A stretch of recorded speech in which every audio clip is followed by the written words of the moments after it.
There is no story here. There is no story occurred here worthy of publication. But that's my point. This is how, the medical cult works, is by taking each and every possible opportunity to slander nutritional interventions. I mean, even to the point of making themselves look like idiots. But, to be a successful member, meaning you survive, to be a successful member of the medical cult, this is the kind of stupidity that you have to go along with. And I'll give you another example. A friend of mine from medical school last year, so we graduated in 2010, and last year in 2025, he sent me a screenshot of his family medicine board review recertification materials. And in those materials, from presumably the American Academy of Family Physicians, in those materials, he had to, in order to pass the exam, he had to memorize that vitamin D is worthless, not worth measuring lab tests, and potentially dangerous, in order to pass his recertification for family medicine.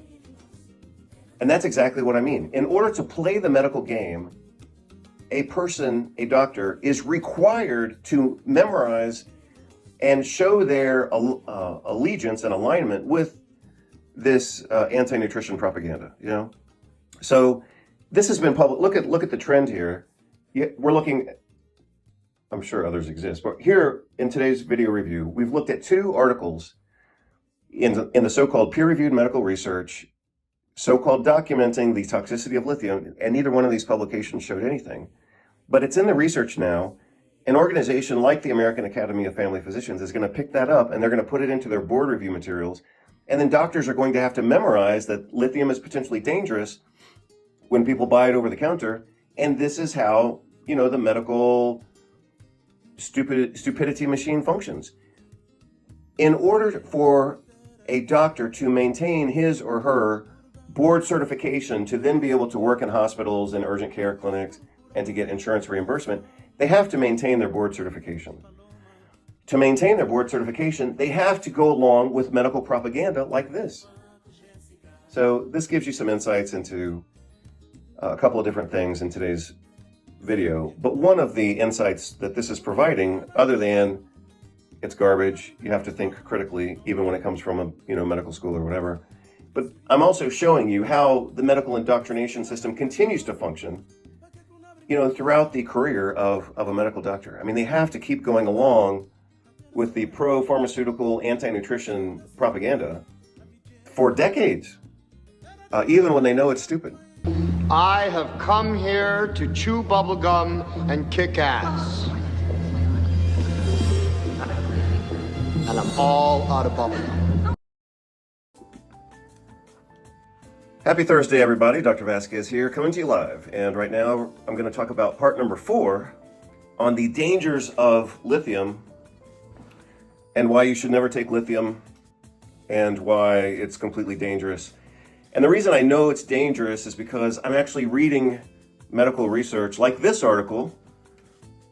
Title of this article is Possible Dangers of a Nutritional Supplement, Lithium Orotate. This was published in 2013 by the renowned scholar Richard Ballon. And this was published from his position as a psychiatrist working in the Department of Psychiatry and Behavioral Neuroscience and Anesthesiology at Wayne State University School of Medicine. So this is going to be accurate. It's going to be good. It's going to be the pure truth. So let's see, this was published in Annals of Clinical Psychiatry. Man, so this is going to be good. It's going to be accurate and 100% truthful. I mean, this guy has dedicated his life to studying the brain, and he's a professor. Richard, yeah, so it's a he, presumably. You don't know what you're talking about, do you, sir? I said, you don't know what you're talking about. So this is going to be good, and it was published out of a medical school, and it was published in a major journal, Annals of Clinical Psychiatry, and it was published in 2013. So if this were to be some heinous piece of garbage, they would have retracted it by now. So time itself is yet another guarantee of the quality of this monumental piece of garbage published by this utter buffoon from his position at whatever dumbass university in this dumbass journal. So we're gonna take a look at this article right now. I'm gonna give you my opinion, but I'm not gonna just give you my opinion based on one article. I mean, who would do that? No self-respecting scholar like Richard Ballon. I mean, no self-respecting scholar would just write an article like this idiot did with only 3 citations. I mean, I can't even imagine writing an article with 3 citations. I guess this guy's never published. I don't know. So anyway, but let's look at another article. So he references, to support his, scientific rigor, he actually references another study, which I'm going to look at here. This is called Lithium Toxicity from an Internet Dietary Supplement. This was published from the Department of Emergency Medicine at the University of Pittsburgh. Some of you, sorry, I'm getting a message there. Some of you will remember that yesterday in my exhaustive review of this topic, I talked about the University of Pittsburgh and where they receive their funding. So maybe that tells you something about what they're going to say in this publication, this anti-lithium publication. And it also correlates with what they just published this week in the Journal of the American Medical Association, and I reviewed that article yesterday. So we're on the trail here. We're on the right track. So let's stay on the right track. I'm going to look at 2 articles talking about lithium toxicity from an internet dietary supplement. This piece of art was published in June of 2017 in Journal of Medical Toxicology. So you know it's going to be good. But let's go back to the more recent one here. I just found this article this morning. Possible dangers of a nutritional supplement. So, they have to put nutritional supplements in quotes because the whole field of nutrition is questionable. And so when in the English language, in writing, in grammar, if we put something in quotes, we're already making it look suspicious. So you can't just say nutritional supplement like any fucking normal human being. You can't just be normal. Or this guy can't just be fucking normal. No, he has to put nutritional supplements in quotes. So let's see what he says. I'm going to calm down a little bit, but let's see what he says. So to the editor. So again, just like I said yesterday, this guy wrote this. If it came from a medical department and a medical school and all this kind of stuff, specialty department, it may have had to have been reviewed before they let it even out of the department because it's representing the school. So let's assume this guy obviously wrote it. Let me see. Let's see. I don't know if I guess I'll go ahead and say this because it's my video and I get to do whatever I want. But this is shit writing. This is shit writing. So there, I said it. So this guy wrote this piece of garbage. Maybe someone reviewed it before he sent it out. Then it went to the journal. Like I said before, they usually have a triage editor who looks at it and says, okay, I guess we'll look at it. Then they send it out to 2 or 3 or more. For a small letter like this, they may have reviewed it in-house. This may have not been peer-reviewed, so to speak.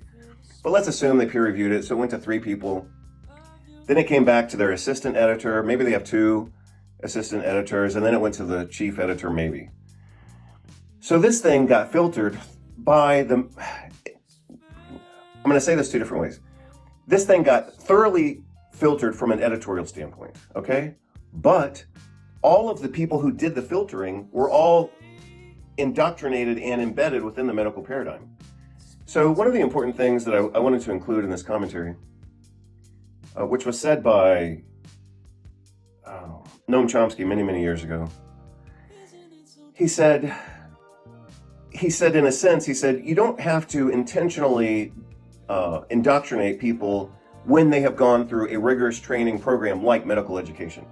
He said, you don't have to overtly indoctrinate them. He said, the process itself is the indoctrination. The hazing, the sleep deprivation, the constant intimidation, the big carrot at the end of this big stick. So to go through medical training, doctors go through a lot of abuse, but they know that on the other end of that abuse, they're going to have, a chance to pursue their careers and have a very broad career. I mean, medicine is arguably the broadest career that a person could have. Meaning that once a person has, a medical degree, They can teach, they can do research, they can open their own practice, they can work in a hospital, they can work in a community clinic. They have some level of instant, credibility, even in politics. I mean, you see medical doctors go into politics and, they are addressed by their titles. So, and sometimes that's appropriate, like a medical doctor could go into politics and then be in some, health and human services board or whatever.